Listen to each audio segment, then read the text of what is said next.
Hey, good morning or good afternoon, depending on where in the world you're watching from. It's Brenda Meller with Meller Marketing, and very excited, guys. I have a special edition of Social Media Pie today. Normally, what I do is I pick one person to join me in on the discussions, but today I actually have a couple of people that are going to be joining me because we're going to be having a great discussion today about, let me just pop the topic up on screen here. I'm trying to navigate. Sometimes it's difficult to do these things when you're doing them all by yourself. I don't have a team working behind me, unfortunately. It's just me. So let me try this. I don't want to have it streaming along the bottom. I just want to have it in a banner right here.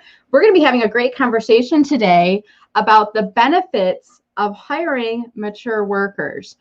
And if you've been following me on LinkedIn for a while, you know that I've been doing a series of webinars, LinkedIn for Job Seekers.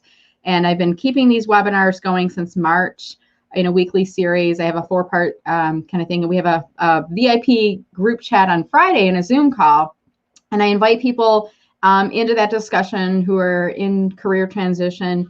And I've had a couple questions coming in lately about being a mature job seeker and some of the challenges and some things they wish that employers knew. And last week during our call, I said, hey, how about we do a LinkedIn Live? Who would like to join me? And I said, we'll pick like 3 or 4 people to come on. And I think we've got a couple people actually in the waiting room right now. They're going to be joining me in on the discussion. So before I bring them into the discussion, I want to welcome all of you. If you're watching this right now, whether you're watching it on Facebook, on LinkedIn, on YouTube, could you please do me a favor? Just leave a comment below, maybe give the video a like as well. That way I know this is working. The live stream is actually pushing out. And I want to make sure we have a couple folks that are watching here before I start to bring in my guests. Because what I'm going to start to do is bring them in one by one. And I have, we're going to have 4 of us in the session. So myself with three VIP panelists. And I'm going to have them come in one by one and introduce themselves. And then I've got some questions. I said, hey, what do you wish employers knew? Or what questions do you wish they would ask you? And I'm going to ask them some of their questions that they have submitted to me. Before I do that, though, I want to make sure you guys are watching and this live stream is working. So could you please comment below and let me know? And there's actually a little bit of a delay from the time I say leave a question until you can leave it and pop it up on screen. It's about 30 seconds.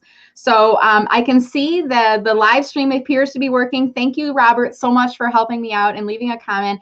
And I will be incorporating and pulling some of your comments up on screen. So if you leave a quick comment just saying hello, where you're watching from, whatnot, I would love it. And I'll pop those comments up on screen. So we've got Robert that's watching us. We have Paul. Hey, Paul, nice to see you. Thank you so much for watching as well. And I'm going to encourage you guys to continue to leave your comments as I introduce my guests, and then we'll go into some Q&A as well. All right, so they don't know who's going to be introduced first. There's 3 people that are kind of waiting in the waiting room right now. So we're going to try them one by one. And I'm going to try Phil first because I see Phil's camera. It looks like it's working. We were having some hiccups in the beginning here, but I'm going to see if this works, Phil. So you're coming in. Here we go. It's kind of like Mr. Rogers' Neighborhood when they would say, somebody's knocking at the door. Let's go see who it is. Let's see who it is. So, hey, Phil, how are you doing? Did it work? We still got a little bit of a lag in here. Can you hear me okay? There appears to be a lag and there's a lot of static. So I hope you're hearing me clearly. I am hearing you clearly, but it's just a little bit of a laggy issue on the tech. So I want to try to get Phil's introduction in first before I bring the others in case we lose his connection. So Phil, if you could tell us what you're looking for, your targeted geographic area, and if there's any certain companies or industries you're looking to work within, and then we'll move into Q&A later. But first, I just want you to introduce yourself, if you could. Okay. I'm Phil Samuels. If you are in the Industrial Supply Association, there's a pretty good chance you know who I am. I have worked in a number of companies throughout my career, and they have all been members of the ISA. I am currently in Rockton, Illinois, which is right on the Wisconsin border at the center of the state. I'm north of Rockford, about 20 miles, and actually only south of Beloit, Wisconsin, 5 miles. However, I am open to relocation, and primarily Indiana because my mother turned 9 last month. And so there are people more elderly than us. And my wife takes care of a lot of that. So I would reduce her commute. But we had a great experience in the Detroit metro area. We lived in Troy for 12 years, and we would consider that. Also consider Ohio, and we might even think about Tennessee. So awesome. Well, I've dropped Phil's URL up on industrial screen. Oh, go ahead. In manufacturing or industrial distribution, and I'm in marketing. Awesome. Thank you so much, Phil. And I'm going to remove you from the video, and I'm going to bring the others in one by one, just so we can get every VIP gets a little bit of that personal attention in here. But do visit Phil's profile, learn more about him. We're going to bring him back in a little bit because we're going to be doing some Q&A in here as well. So hang tight in the green room if you could, if you don't mind, Phil. And next I'm going to bring in, it's kind of like a guest roulette. Like, we don't know who's going to be coming. Let's spin the wheel. Let's see who we got in here. So Mindy Lampert is my next guest. Hey, Mindy, how are you doing today? I'm doing terrific, Brenda. How are you? Good. It is lovely to see you again, Mindy. So why don't you take a few minutes, tell us a little bit about what you're looking for in your targeted geographic area. Okay, so welcome everyone, and thank you for joining. I hope you guys get some good, solid information out of this broadcast. My name is Mindy Lampert. I am currently working part-time. I was downsized from my job. I'm working as a tutor. I really enjoy working with young people and helping them develop their skills, but I'm really looking for full-time work. So I'm looking in the ed tech field. I do live on Long Island in New York. So I'd like to stay in this geographic area, but I'm also open to remote opportunities as well. Awesome. Well, thank you so much, Minnie. And we're going to have some Q&A, and I think I got a couple questions from you on my question list that we'll ask a little bit later. So I'll just have you hang tight in the green room if you could. I'll introduce the others, and then I'll bring you back in, okay? Okay, thank you so much. Perfect. Thank you, Mindy. All right, so this is fun, guys. I think I've got this navigation down pat pretty well. All right, so third and final, and I'm actually going to probably bring, I may bring in, I've got David and Jim kind of in our waiting queue as well. I might bring them in as well. So Rob, how are you doing today, sir? I'm great. Hi, Brenda. How are you today? Good. It's nice to see you. So tell us a little bit about what you're looking for, targeted industry and targeted geographic area, if you could. Sure. So I'm here in the Detroit metro area. I'm an HR professional. I have almost 30 years of experience in all aspects of HR, business partnering, consulting. Really, what I do and what I enjoy doing is helping leaders really get positive business results through their employees. So being able to help is kind of where my core lies. Awesome. Well, thank you, Rob, for introducing yourself. And I'll mention the same thing I told the others. I'm going to keep you in the green room for now. I think I'm going to actually introduce David as well, because I see his videos working. And then I'm probably going to pull all of you guys back and we'll do a little bit of Q&A. So thank you, Rob, for introducing yourself. Great. All right, perfect. So let's see. David Burks here. Come on up. You're the next contestant on LinkedIn Live, Social Media Pie Edition. So David, how are you doing today? Fine, Brenda. It's good to be with you. Thank you for inviting us. Good. It's so nice to see you on today. So tell us, if you could, what's your targeted job title and what's your targeted geographic area that you're looking for? Sure. I'm in the Louisville, Kentucky area. I have historically been a stock analyst. I've been fortunate to be nationally recognized for my stock recommendations, but my company was acquired last year and my position was eliminated. I'd like to stay in the financial services field and the investment side, maybe even in financial education, but eager to kind of get back into the game and help people any way I can. Awesome. Well, thank you, David, for joining. And I'm actually going to keep you on screen right now, because what we're going to do is we're going to pull up this panel discussion. And before I do so, let me just pop David's URL up on screen. So for those of you who may want to connect with David, so it'll be a little bit easier for you to kind of go to his URL. Later on, I'm going to add these into the comments as well. If you guys want to tag them, if you're in the live stream watching right now, that would be awesome. If I can get a helper to do that, that'd be great. But visit David's LinkedIn URL if you're interested. If you know of some opportunities, it would be a match for him. So David, you're going to hang tight, and I'm going to bring folks back in one by one. We've got Phil coming back in to us here. We've got Rob, and then we've got Mindy. So I think this will work. I think we can do a grid of 5 in here. And let me just navigate in through here. I'm going to try to pull off the little countdown, rather that ticker that's kind of running along the bottom. That way we have a full screen mode in here. So if you're just joining us, guys, this is Brenda Meller, Social Media Pie. This is my VIP Job Seeker edition. And we're having a conversation today with folks from my VIP Job Seeker group. And we're going to be talking about the benefits of hiring mature workers. And I put out this ask to my Job Seeker group, and I said, I think we should have a conversation, and who would like to join us in the conversation. And I had a bunch of people raising hands, and I said, let's pick like the first 3, 4, 5 people to come in. And I said, give me some questions I can ask you. So I'm putting them on the spot, but using their own questions. So don't feel like when I'm asking these pointed questions, I don't want anybody to say, "Oh, I can't believe she asked them that online," because they gave me these questions to ask, and some of these are things that we wish employers knew about experienced, mature job seekers, because sometimes we're feeling like we're not getting considered for opportunities. So Phil, I'm going to throw the first question to you, sir. Can you hear me okay? Let's test your audio again here. Phil? Oh, is he frozen? Okay. So I'm going to put Phil's question out to someone else in the group, and I'll just have you wave so we're not talking over each other, and I'll call on you. Let's say that an employer is thinking this. So you're set in your ways. You haven't kept up with technology, and you don't have the patience you once had. Why should we hire you instead of a younger version of you? Who'd like to take that question? Mindy. I think when we assume things, we all know what the word assume stands for. And just because someone, may be a little more experienced than someone else doesn't mean that they haven't kept up with the technology or they aren't on the cutting edge of what's going on. So it's important to ask the right questions to see what a person's skill set is, no matter what their age or what their background, to see if they have the qualifications you need to fill that job. And I've been on both sides of the fence. I've been in hiring, and obviously now I'm looking for more for full-time employment. So, I do understand both sides of it, but, asking the right questions is key and not assuming anything. I love it. Great response. Rob, David, anything you'd like to add to that? Rob, we'll go with you first. I would say just, mirroring what Mindy had to say,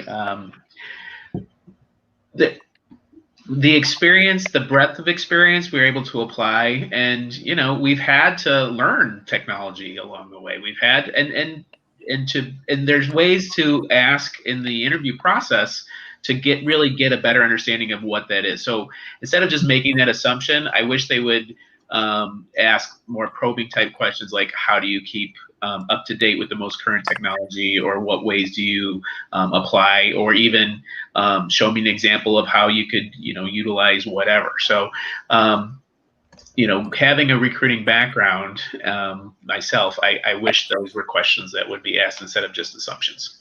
Okay, great response on there, Rob. David, anything you want to add to that question? Add to that response there? Not really. I agree with both Rob and Mindy that we have a proven record of adapting, and no reason to think that we can't adapt in the future, and that we're willing to do whatever it takes to move forward. Awesome. And I'm asking these questions, and somebody might be watching and going, you can't answer that. You can't ask that question. That's illegal for you to ask. I'm not an employer. I'm not hiring any of these people, guys. So I'm asking questions that these might be the questions that are swirling up inside your head as a hiring manager, as a recruiter, and you're afraid to ask, or you think you know the answer to it. So you're not going to ask because it's illegal to ask these questions, right? But you're thinking it, and these responses, I'm hoping, are going to help to trigger something that might help you to think about mature workers a little bit differently. So I want to. Sorry, Brenda. One thing to consider when you are in the interview process, if you see that as, read your job description. So if that's prominent in the job description, you can guide the interview to highlight that you've been developing those skills and that kind of thing in the following way, even before it's asked. So those are things to keep in mind also. Awesome. Great point. Thank you, Rob. So I want to go through, and I got some submissions from each of you, and then as well as some of the other VIP job seekers as well. So Rob, I'm going to start with the question you gave me. Okay. And moving back to when you were a, right now you're an experienced rich candidate, right? Right. So I would say when you were experienced poor, right? When you only had 5 to 7 years of experience, when you were just getting started, you didn't have all the life experiences and career experiences that you have now.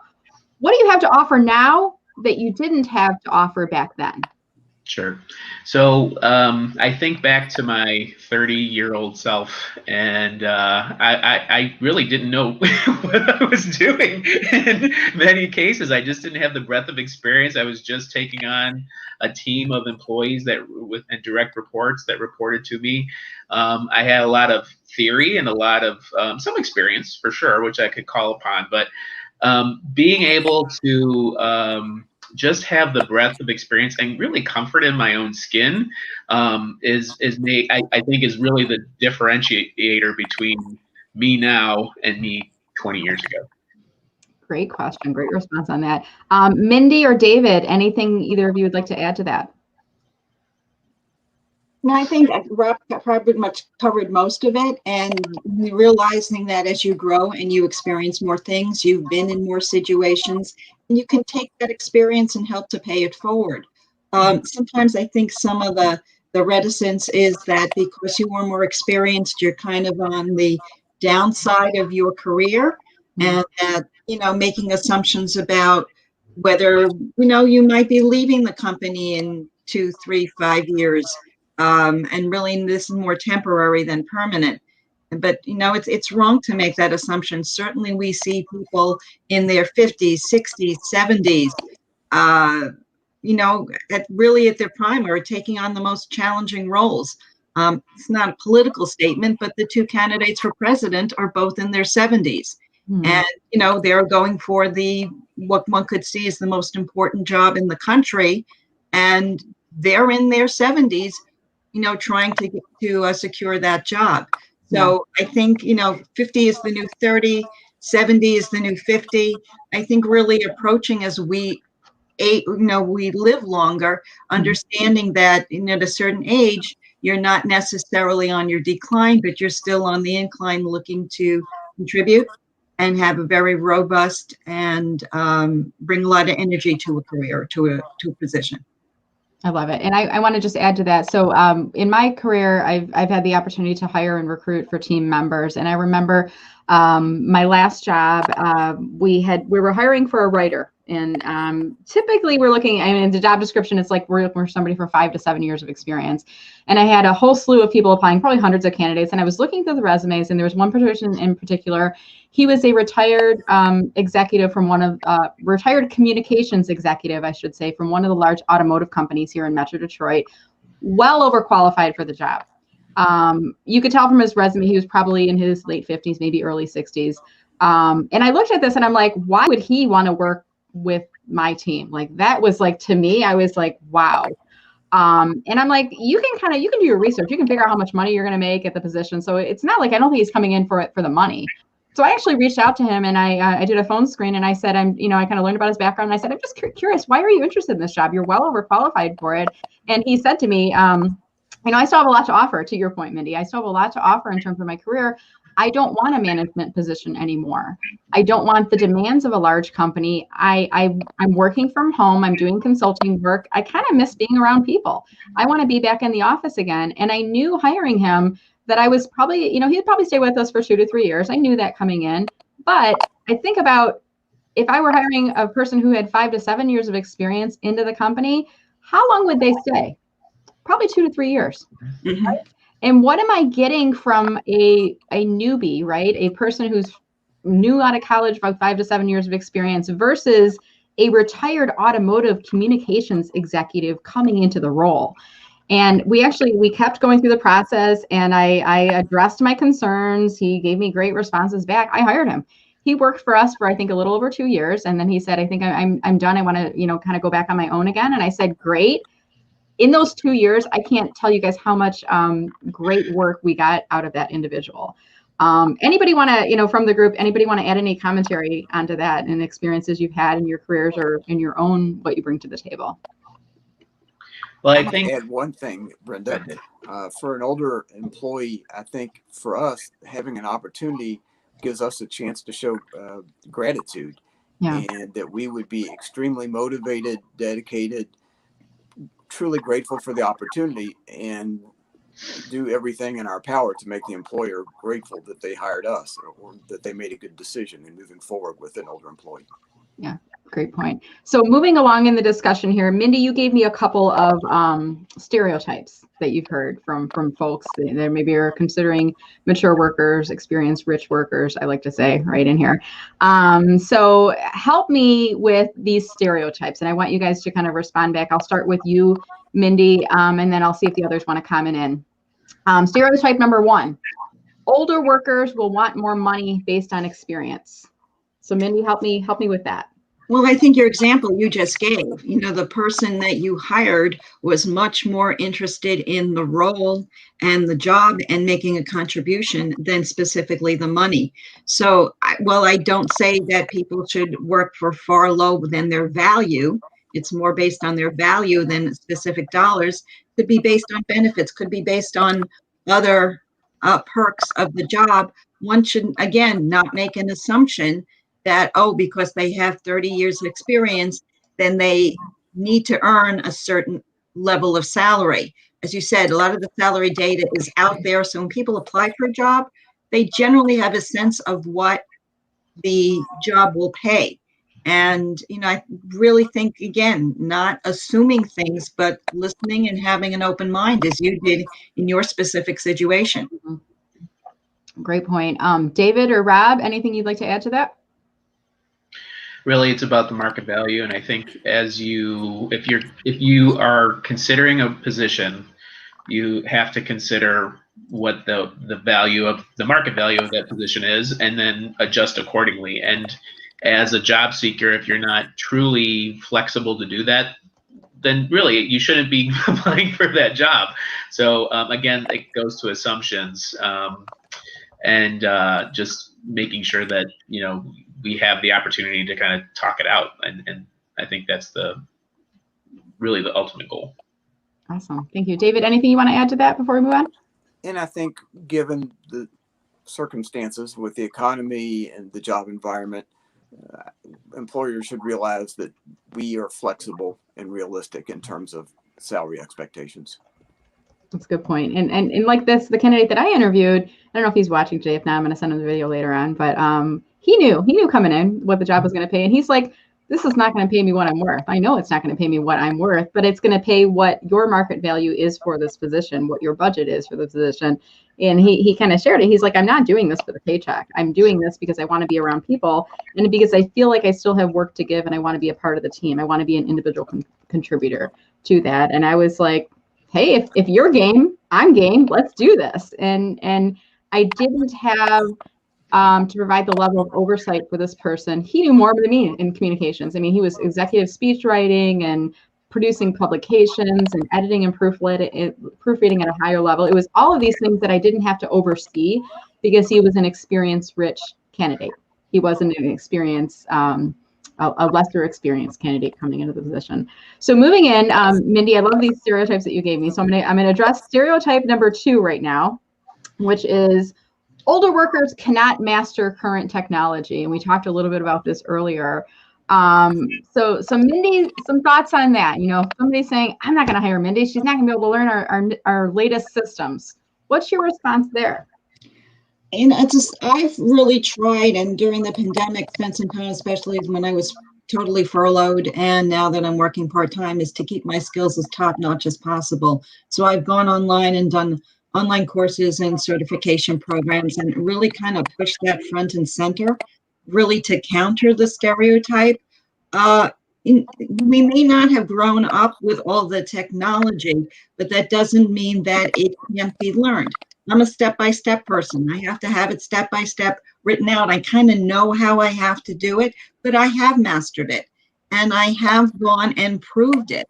So, it's always being really communicating as an older worker that, these stereotypes exist, and really kind of to be proactive with it and really broadcast it, if you will, that just because you have experience with things, more experience, that you may not know how to understand what Instagram is and the power of the social media, or LinkedIn, as we always work with on your sessions, and really be open to learning. Every time I go on one of your workshops or seminars, Brenda, I learn something new about LinkedIn that I didn't know even existed. And as you know, these things are always changing. So really being proactive about getting the information and broadcasting it is really the only way I feel. I'm open to hearing what other people feel about counteracting that stereotype. David or Rob, any thoughts there?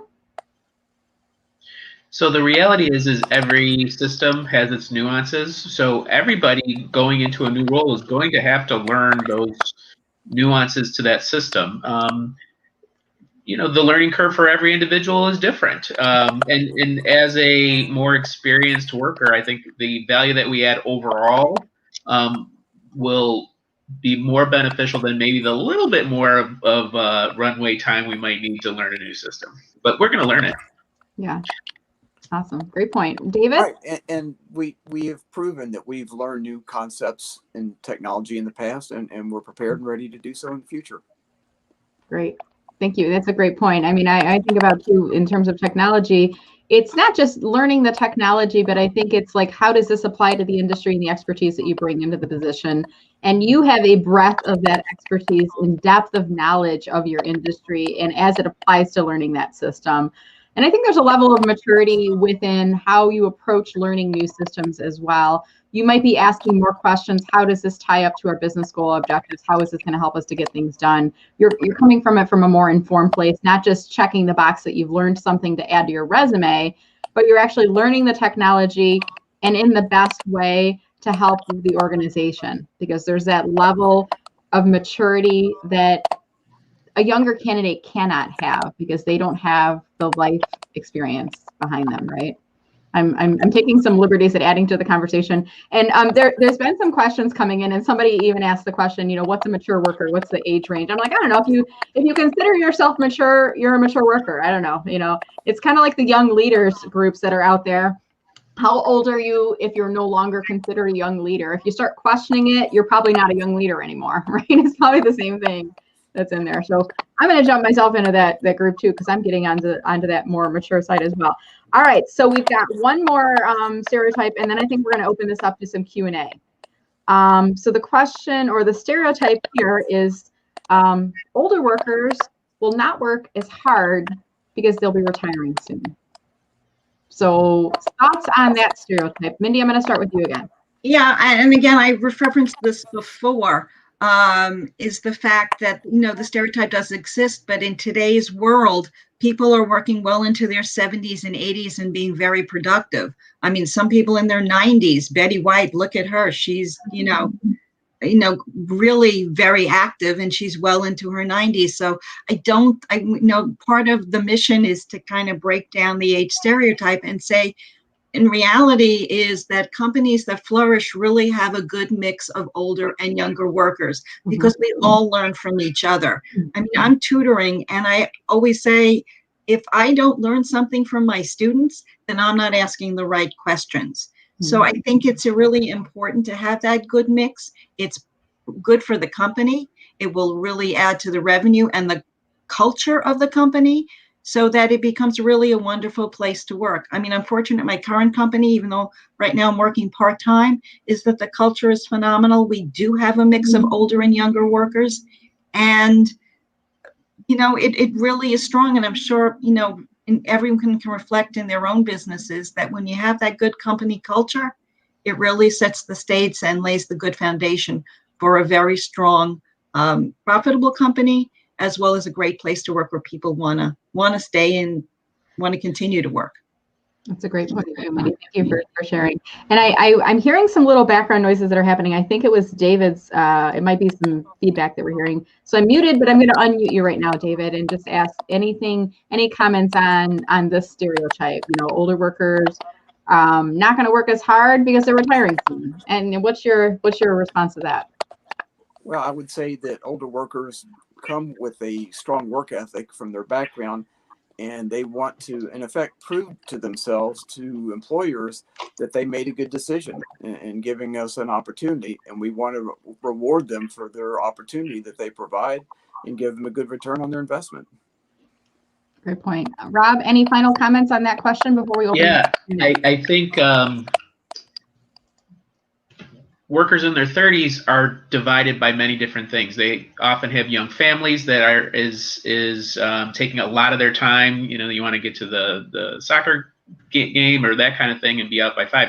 As a more experienced worker, I don't have young children to kind of pull that away and have more time to dedicate my job and get that done. So I appreciate working parents it's 2 full-time jobs, and as a more experienced worker, you can maybe even dedicate more time to work. That's a great point. And I actually saw something on, I think it was on Instagram recently, and y'all know how like when people do the birth announcement and there's like a picture of the parents with a little picture of booties next to them.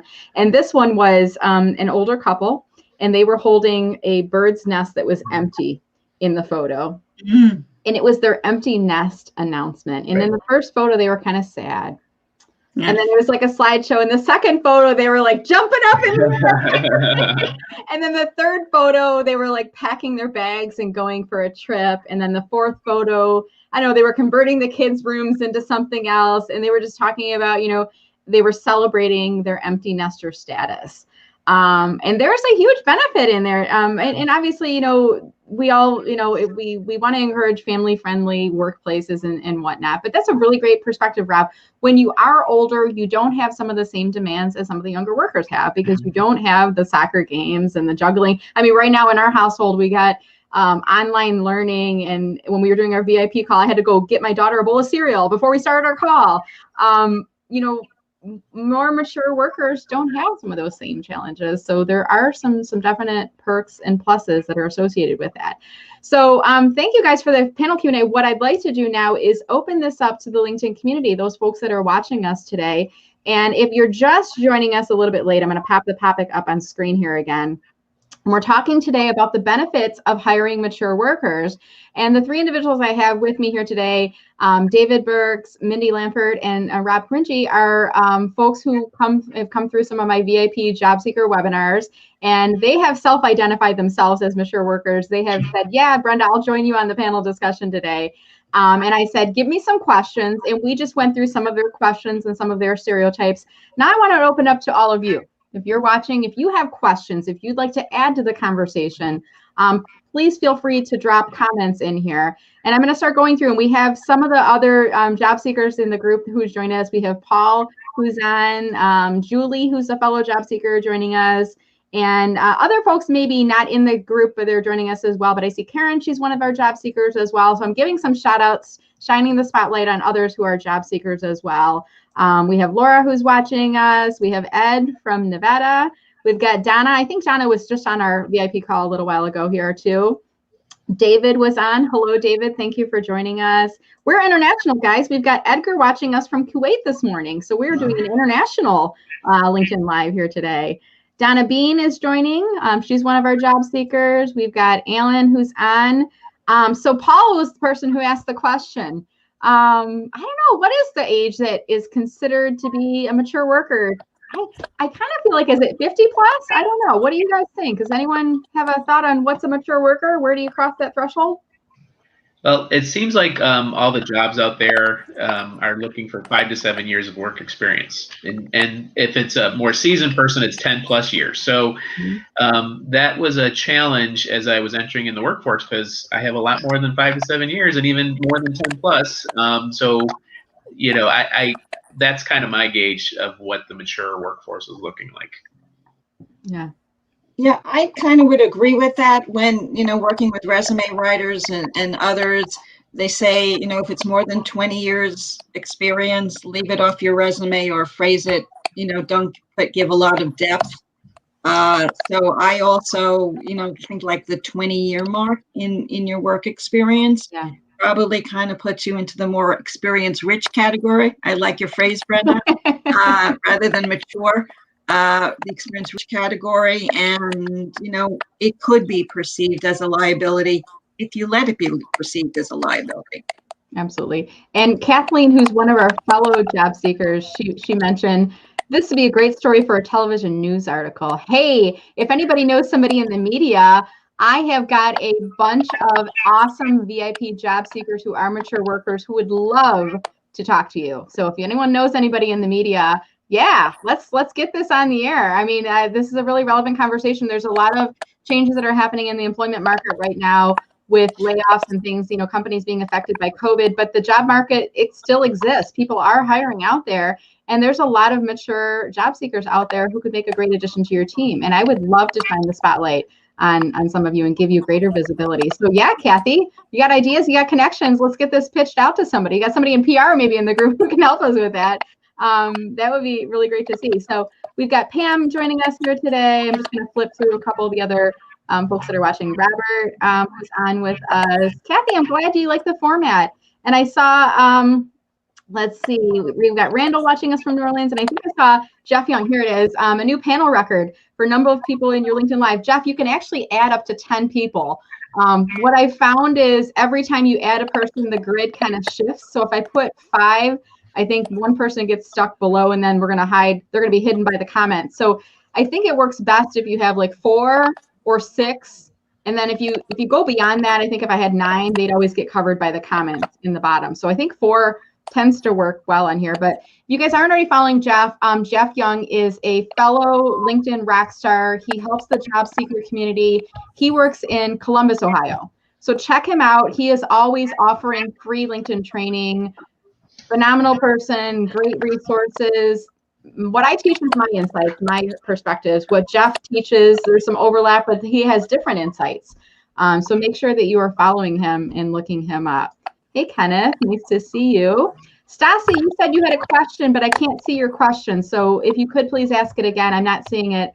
I said, or maybe this is the question. Can you see my question? Yes, we can see your question. If there's something else, though, let us know. And Paul did tag you guys in the comments, so folks that are watching on LinkedIn will be able to see that.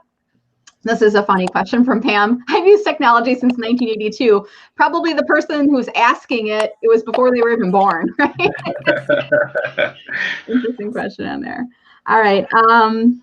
So let's see what else is in here. I'm not gonna, there's a political comment. I'm gonna skip it. Sorry, we're gonna keep going. We're gonna try to keep this all professional and focused on career search and everything in here. Deborah is saying she got her last 2 jobs when she was 53 and 58. So, you know, yeah, these are things that are happening. And I would say if there's anybody who's watching who is recruiting for and hiring for a position right now, if in your mind you're thinking, I'm looking for somebody with 3 to 5 years of experience or 5 to 7 years of experience, I'm going to challenge you. Look at the resumes that you are getting in right now. If you see some mature job seekers that are in that batch, please give them a second look and maybe a third look and consider doing a phone screen with them, especially if they are a match in terms of what you're looking for. Maybe they are overqualified like my team member was years ago, but you may be pleasantly surprised. I mean, I got, like I said, 2 years out of that individual. I probably would have gotten 2 to 3 years out of a less experienced person coming into the position. And I got so much out of that individual working in the role that he was in for those 2 years. So give those mature job seekers consideration, strong consideration for the position. That's kind of the goal. One of the things I really wanted to come out of here. Let's see. Brenda, can I just add something to what Deborah said? Sure, please do. You know, I also got jobs when I was, you know, in my 50s. I worked for one company for 23 years, decided to make a move, late 40s at the time. And, you know, their business model changed and I find myself looking for a job. And, you know, fortunately, I used my contacts, many of whom are on LinkedIn, and I was able to leverage a new position.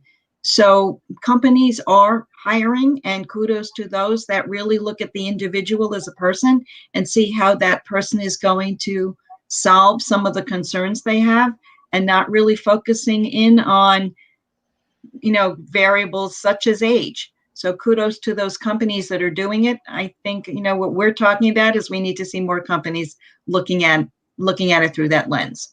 All right, great. Thank you. And I saw Phil, who we had on with us in the beginning. We weren't able to work out the technology, unfortunately. I messaged Phil. I said, why don't you come in to chat on the live? And he was able to. So he's kind of watching us along on the sideline. So sorry, Phil, we weren't able to get things worked out. Sometimes technology, it just doesn't work with us. It works against us. It's like it kept hiccuping in the background. And I still hear there's a little bit of feedback. And I think, David, it's coming between my connection and yours. So I'm muting you. But if you talk, I'll unmute you again. Because I heard somebody saying there's a lot of clicking noise going on in the background. So I'm trying to figure out what's happening with that. And we're going to probably wrap within the next 5 or 10 minutes here today, guys. Ed had asked the question, repeat the gentleman in Ohio who helps with LinkedIn. That is Jeff Young, who I'm going to put up on the screen again right here. This is Jeff. Jeff is, I think, hashtag the LinkedIn guru. Is that right, Jeff? You'll probably remind me if that's the right thing. He does a really great job of helping people out on LinkedIn. Here's a question from Robert. And I'll ask this to folks who are on.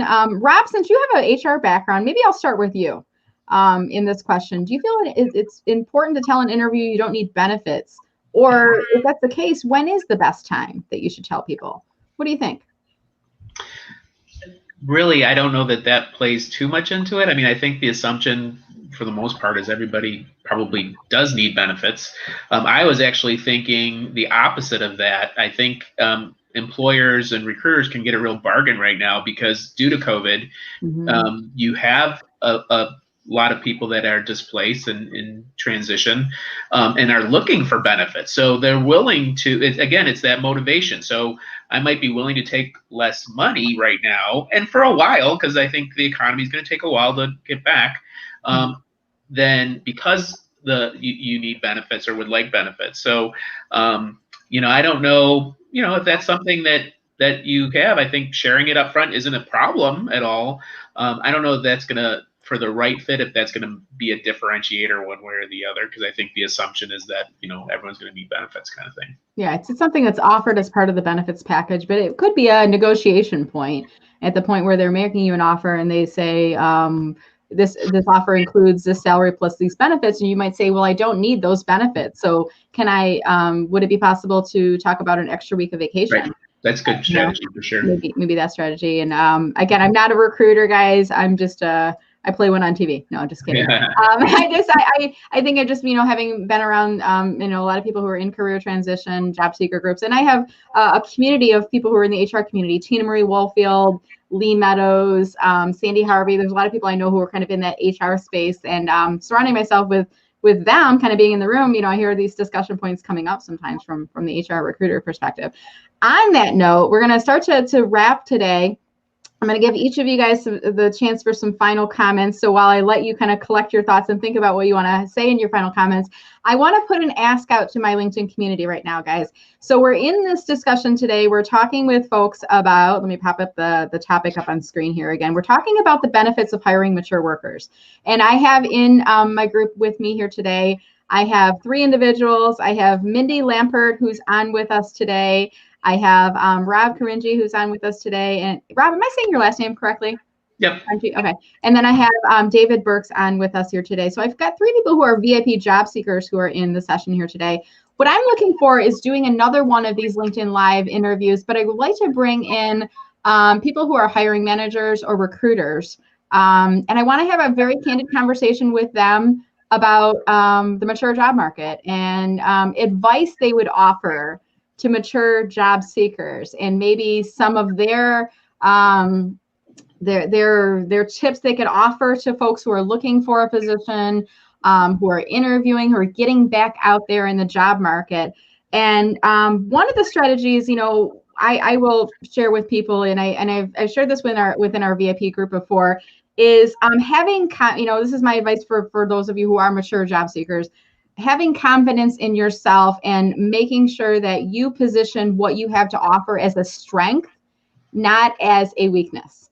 So the analogy I use, and you've probably heard me tell this story before, is kind of like if I were to walk up to you with a dish of something and I say, can you smell this milk? Does this smell rotten? Versus I come up to you and I say, smell this yogurt. Doesn't it smell amazing? Yogurt is rotten milk, you guys. It's the same thing. It's the substance, right? It's the process by which we create yogurt. It's a fermentation process. It's rotting, what it basically is what it is. But it's the same thing. But if I hold it up to you and I say, does this milk smell rotten? You're going in with a predisposed, you think you're going to smell rotten milk, right? Whereas if I hold up a dish of yogurt and I say, doesn't this smell fantastic? You'd go in knowing it's going to be a pungent yogurty smell, right? But you're going in expecting a positive experience. So the same thing with a mature worker. You heard me say earlier, I'm an experienced rich worker, and I know you might be interviewing people who really haven't been in the market and really who don't have that career experience and life experience. I mean, they're they're really at a disadvantage when you think about it, right? I mean, just look at the shift I did there. When you work with, and you might even address this in an interview and saying, if you're considering hiring somebody who's a mature worker like I am, you don't have to worry about me showing up or not, because I'm going to show up. I've been doing this for many years. I'm a responsible grown-up adult. I'm not going to be partying on the weekends. And I mean, not in these words, but you guys get what I'm saying.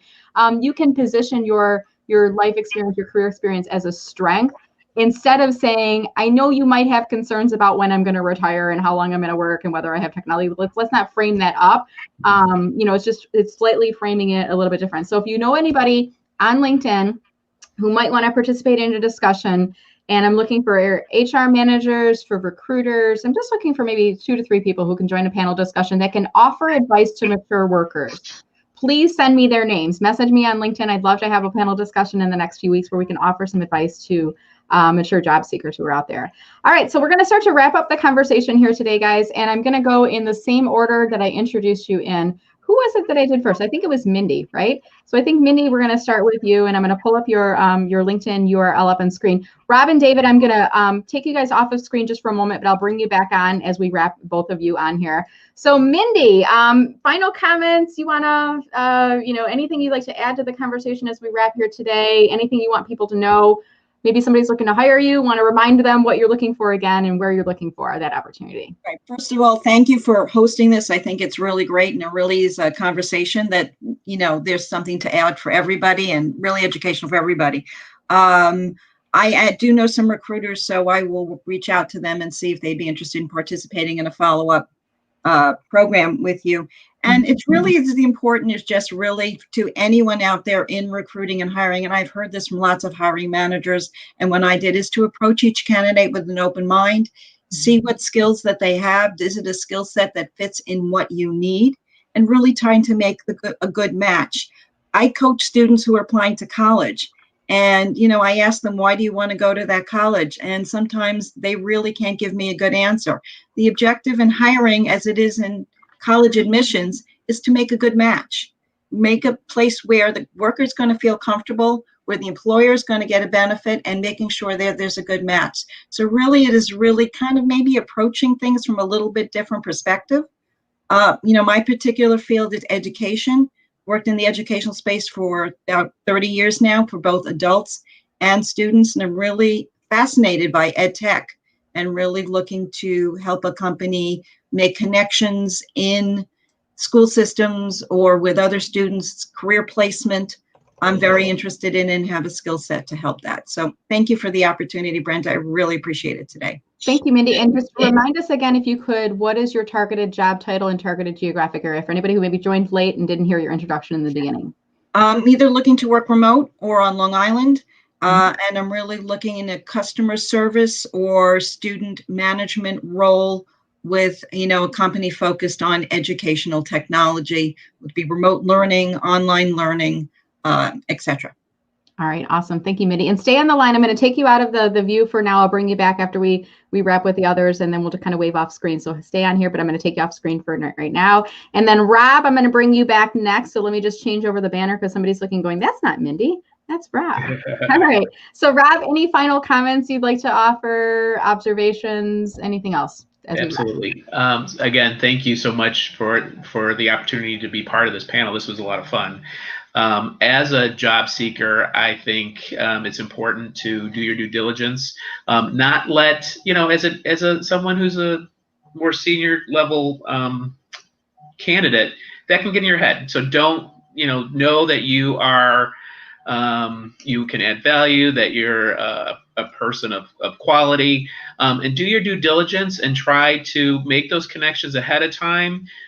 Through LinkedIn and through your network, understand what the hot buttons are, and try to, you have the opportunity during an interview to kind of take control of that interview and guide it the way you want it to. So if you know that something's a hot button, proactively talk about it, and that helps really highlight what you can bring to the table, not so much maybe some of the challenges. So that would be a positive attitude and practice gratitudes and kindness. I love it, Rob. Thank you so much. And for those folks that maybe joined late, they didn't hear your introduction in the beginning, could you remind us one more time before you leave, what is your targeted geographic area and your targeted job title? Yeah, I'm an HR professional in the Detroit metro area. I'm looking for an HR business partner, manager, director, consultant roles. Awesome. Thank you so much, Rob. And same thing, I'm going to take you off of camera right now, but stay here because I'll bring you back in before we wrap here today, okay? Great. Thanks, Rob. All right, David Burke, let's bring you back up on screen. Let me remove, I'm doing a little bit of navigation behind the scenes here. So David, I'm going to pull up your LinkedIn URL on here. Any final comments, observations, advice you want to offer for fellow job seekers before we wrap here today? Sure, Brenda. Thank you again for providing this service today. We are all very grateful to you. My approach has been relative to a hiring manager that I would say I have two goals. The first one would be to quickly become a valuable, respected, contributing member to the team. The second goal, an unofficial goal, would be for the hiring manager and my cohorts that within 6 months think, gosh, I can't believe this guy fell into our lap, and be truly grateful that they hired us. That would be my unofficial goal, that they would come to that conclusion. And we approach, I think experienced workers approach the whole process wanting an opportunity and a desire to make the most of any opportunity that we're afforded. Great. Thank you so much, David. Really great points of view there, and appreciate you joining us today. And reminding folks, if they joined late, can you remind us again, what is your targeted job title and geographic area that you're looking for? Sure. I'm wanting to get back into the investment field and the financial services role in Louisville, Kentucky. Okay, perfect. Well, thank you so much. And hang out here. We're going to bring the others back in, and we'll kind of wave us off camera here. And I've just added a little scrolling comment below here, guys. If you enjoyed the conversation today, please leave a comment below before you leave for these VIP job seekers. If you know of any opportunities that you can send to them, please send them an opportunity. If you're hiring for an opportunity that matches their background and qualifications, please give them consideration. Give them an interview. I'm asking you, give them an interview. Give them a chance. There's some amazing people that are a part of this group. And I can tell you, David, Mindy, and Rob are in just about every webinar I offer. They're in every Friday session that I offer. They are hungry for knowledge and information and learning. And they are a part of this amazing community that we've created of job seekers that are helping one another. They are supporting one another. And that's part of the reason I think they all came on, was not just to get some additional visibility for themselves, great perk there, but really was to contribute to the conversation to help other people. So I want to thank all of you for joining today, and for all of you who guys are watching today as well. If you enjoyed the conversation, please leave a comment below. I'm just going to scan through comments real quick here and see if anyone else, and Jeff is just, again, anybody who wants to connect with Jeff, follow him. He's got the LinkedIn Guru hashtag out on there. And Lori is saying, would be great to hear from hiring managers and recruiters. So if you guys know of anybody, please, like I said, send them my way, message me on LinkedIn. I really enjoyed the discussion as well. So thank you, Karen, for that comment. It was really just a pleasure having the conversation here today. And thank you guys so much. So David, Rob, Mindy, have a wonderful weekend. Thank you guys for joining. Thank you. Thank you. All right, guys. Thanks again. This has been Brenda Meller with Social Media Pie, my LinkedIn Live interview series. Make sure that you go to mellermarketing.com. Let me see if I can pull it up on screen here. mellermarketing.com/subscribe, where you can join my VIP email list and learn LinkedIn strategy tips, as well as my upcoming interview series. And I'm going to leave this. We're going to leave the session now. If you could Mindy, Rob, and David, just stay here. We'll talk in the green room for a minute, and then I'm going to go back on LinkedIn and see what comments we've been getting in there. So thank you, guys. Have a wonderful weekend, everyone. Stay healthy and stay safe, and vote, vote, vote, vote. Take care, everybody. Have a great weekend. Thank you.